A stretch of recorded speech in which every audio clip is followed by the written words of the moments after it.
I'm here with Nate Franz, who is the Assistant Superintendent for Teaching and Learning for the Syracuse City School District. Hi, Nate. Hello, how are you doing, Michael? I'm spectacular. How are you? Good. All right, so we're here today to talk about what you've done and what the Syracuse City School District has done around culturally responsive education, particularly in the realm of curriculum. And I think I'm just going to let you take it from there, and then I'll ask you questions as you go. Absolutely, great, thank you. Well, I appreciate the opportunity. This is some work that Syracuse has been really proud of. We know that we still have a lot of work left to do, but like many journeys, this first step has been quite a doozy, and we're excited to share some of the lessons that we've learned and some of the results from our work. I'm going to primarily use a PowerPoint that we shared with our Board of Education after we completed a curriculum policy and practices audit that goes through a lot of the higher level stuff, and happy to dig in when necessary as you see fit. So I kind of want to start with a little bit of the history and the perspective of of SCSD's relationship with CRE. A few years ago, we were agreed to an assurance of discontinuance with the Attorney General for some disproportionality issues, both in special education and with suspension rates. So we have, one of the outcomes of that assurance of discontinuance was to make sure that our staff has been trained on culturally responsive education. And sort of since that mandate that came down from the Attorney General, our district has really embraced the philosophy, and so much so that out of choice has our superintendent included it within our strategic plan, building our future. And since we have had this sort of top-down, there's also been a great bottom-up approach that the philosophy, the ideas have resonated with many of the grassroots educators within our system. So it has sort of taken on a life of its own beyond just what we were forced to do and complied to do with the state. These are the different 5 priorities that we have within our strategic plan. As you see here, number 2 is to implement culturally responsive practices. But also number 5, where as it relates to the work that I'm going to talk about, it closely relates to providing dynamic and rigorous curriculum and instruction. So while the specific action item falls within priority 2, it also obviously touches on priority 5 as well. Within our strategic plan, we had some very clear action steps. So we needed to complete a curriculum policy and practices audit for cultural relevance and implement corrective actions within this school year.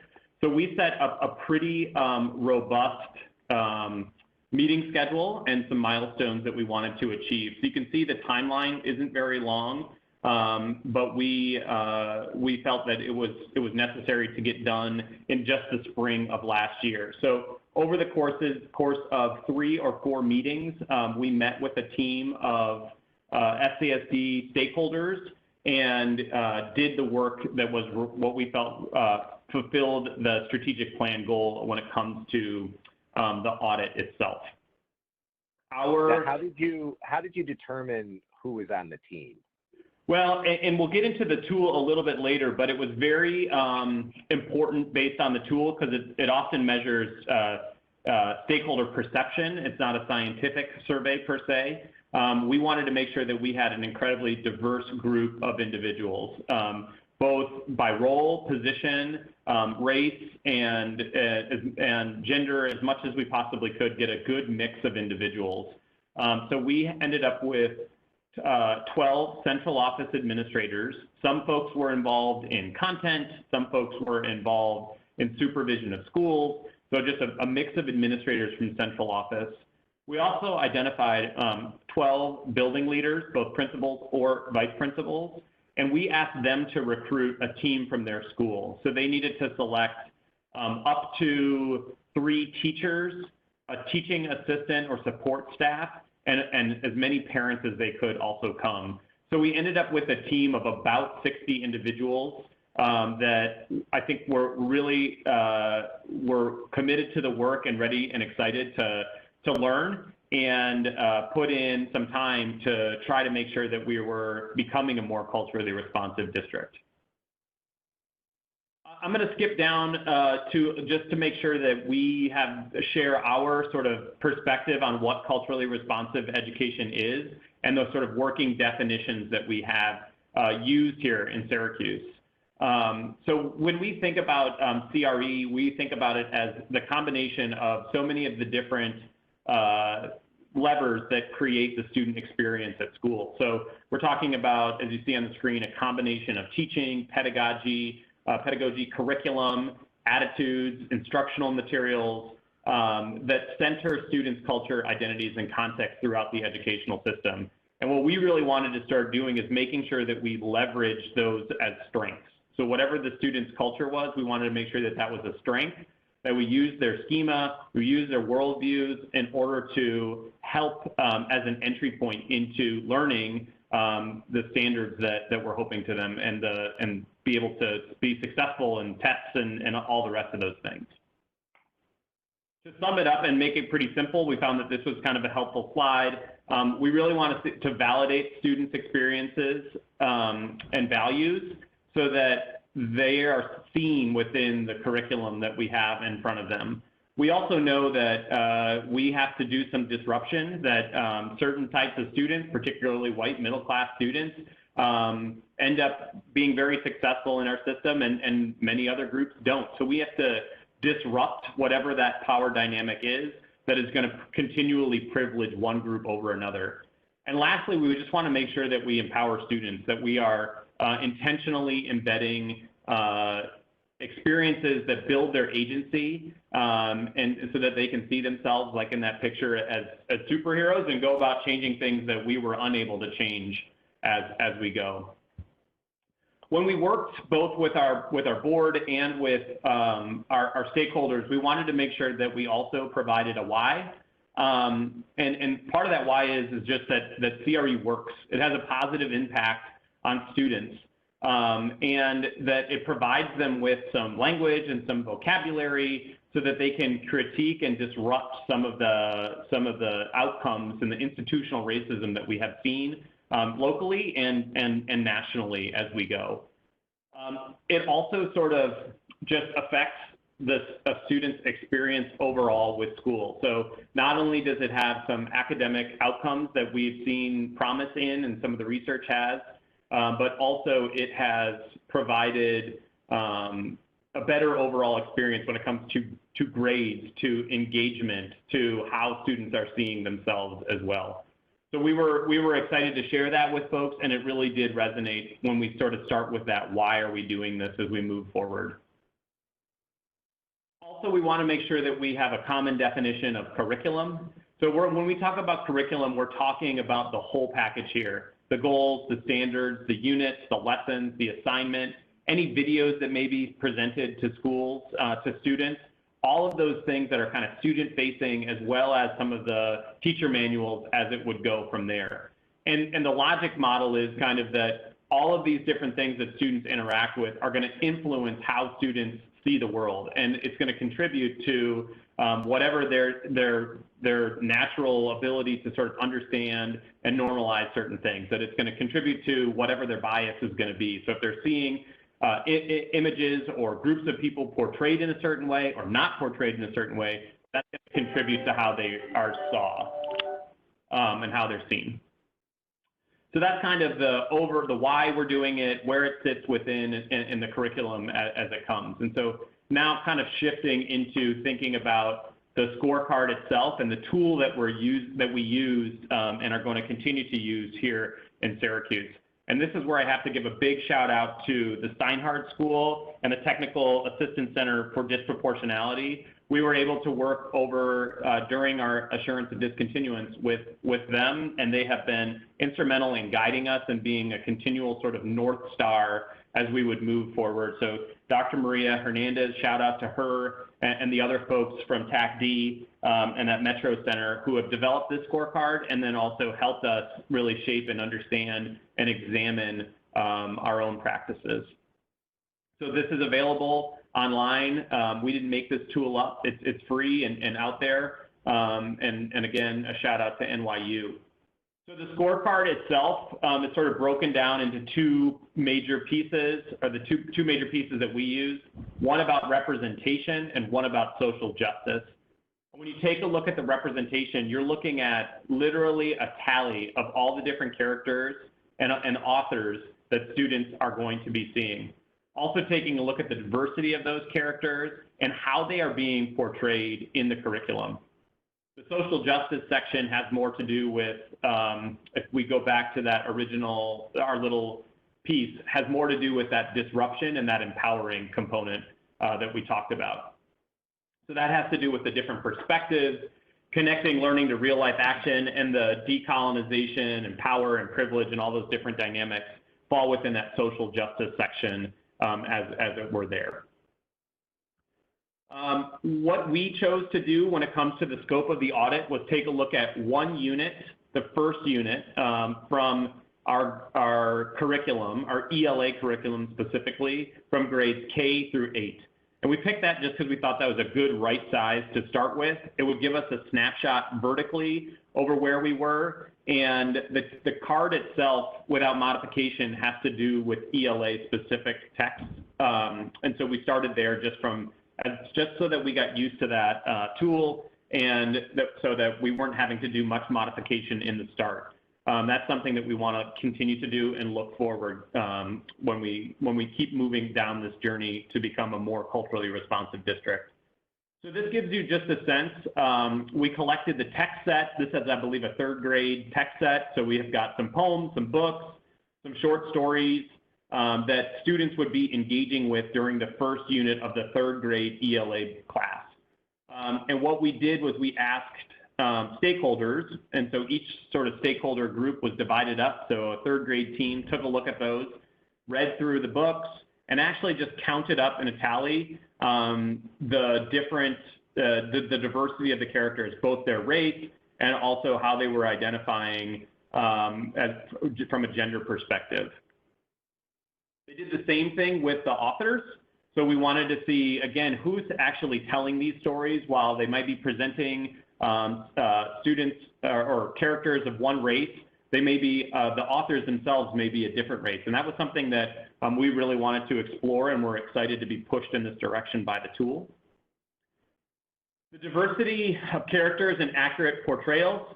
This is a screenshot of what was done during this time. And so the group themselves, after reading all the different texts, read a statement. And so the first statement up there is the curriculum features virtually diverse characters, and the characters of colors do not look alike. And what would happen would be that each of the members of the group would sit and they would think about it, and they would say on a scale whether they were very satisfied, satisfied, unclear, or not satisfied with whether or not that statement was actually brought to life. And then each of how we chose to score that was that every single person, regardless, you didn't have to come to consensus.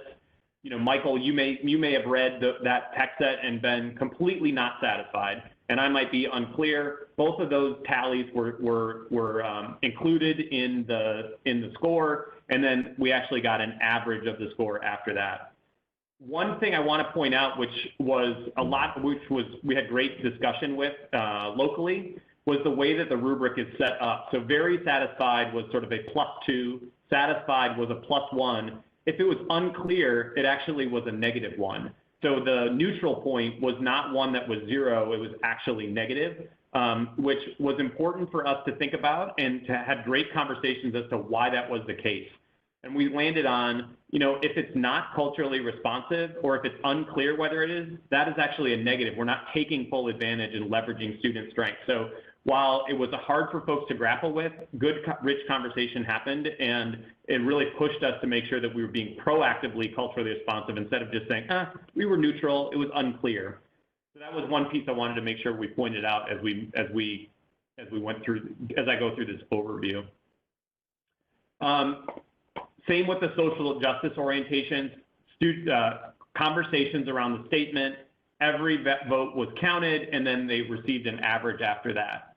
The tool itself provides sort of the perception, some definitions around perception. So again, it is just capturing people who are passionate about this, not necessarily a scientific component, but does provide some scoring guidelines from there.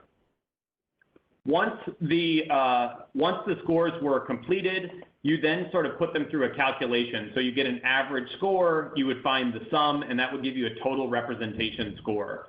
That total representation score then is brought over to sort of a different calculation tool in which you're provided some bands.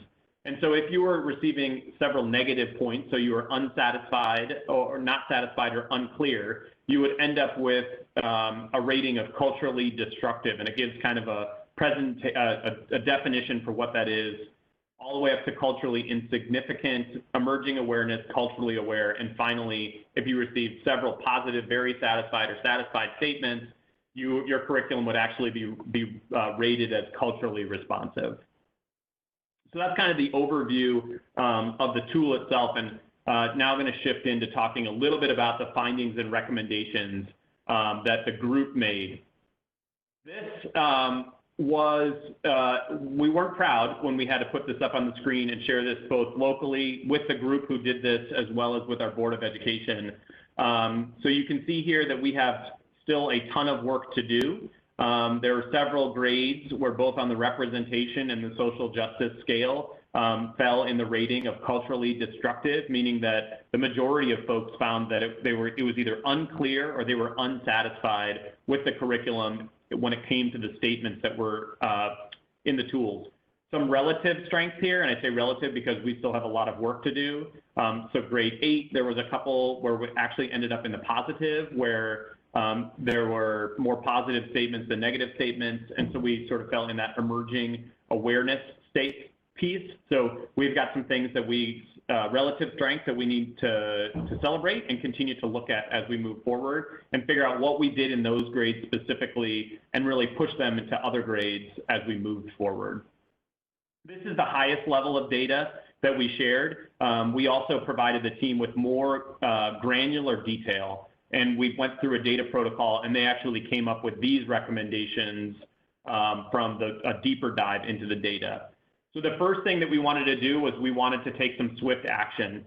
So any unit that was rated quote unquote culturally destructive, we went in and replaced some texts. So we went out and found texts from different types of authors, a much more diverse author set, and added those texts and supplemented those units and removed texts that we felt were causing more destruction. We also realized from our data, and this came from the team reviewing the data, that I think 4 K1-2, so out of the four lowest ratings, K2 had the lowest scores. So there were 3 of the 4 lowest scores were in K2, and we knew that we needed to do a deeper dive into those. So instead of just reviewing the first unit, we actually went on, and we're already midway through this, going and taking a look across the entire year in grades K1 and 2 to review those units and try to figure out if there's some more supplementing that we need to do.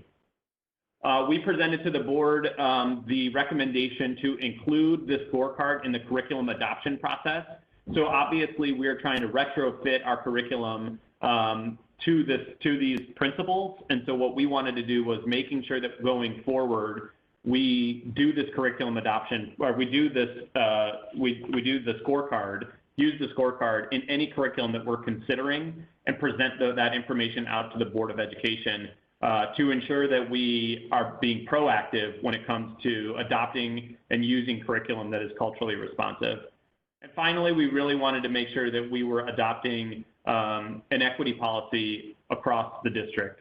The many organizations, whether they're school districts or nonprofits who are doing this work, the first step that they did was they adopted an equity policy going forward. So that was another recommendation that we had, and we presented some drafts to the board and a way to think about that a little bit differently on top of that. So that's sort of the very, very high level and quick summary of the work that we did from April to June of last year when it comes to making sure that our curriculum was moving in the direction of really leveraging students' strengths, needs, interests, and cultures, and becoming more culturally responsive.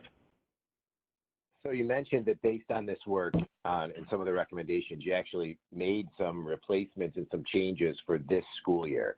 I know it's early, but have you had any feedback from teachers or students or parents based on the changes that you made? So not directly on the texts themselves, but I would say that we have made it clear that we want to be moving in this direction, both because of this work and having teachers and stakeholders at schools be involved in the actual work themselves. So we haven't got the feedback directly on the text that we've replaced, but what has happened is people are just much more aware. And so, you know, one example would be we purchased a set of maybe 180 bundled level little decodable readers. And you can't look at every single title through those based on how we purchased them, or we didn't. We probably should have. And so we sent these bundled readers out to the schools. And last Friday, I received a flurry of text messages from a teacher who had been part of this work, and with pictures of a few of these leveled readers, and said that these are unacceptable. They don't meet the district's vision for what culturally responsive education is, and certainly would not have scored well on this scorecard. And we were able to take some swift action. We sent folks out, collected them all from those readers, you know, and actually sent them back to the company. So we wouldn't have been able to catch that without the many eyes that are on that. So people's mindsets have shifted and are aware, and they understand that as a district, we're partnering with this together and that we're serious about it. So they surfaced it. We were able to address it. So we've got an ongoing audit happening because of the amount of people who were included in the audit itself. That's amazing. That's unbelievable.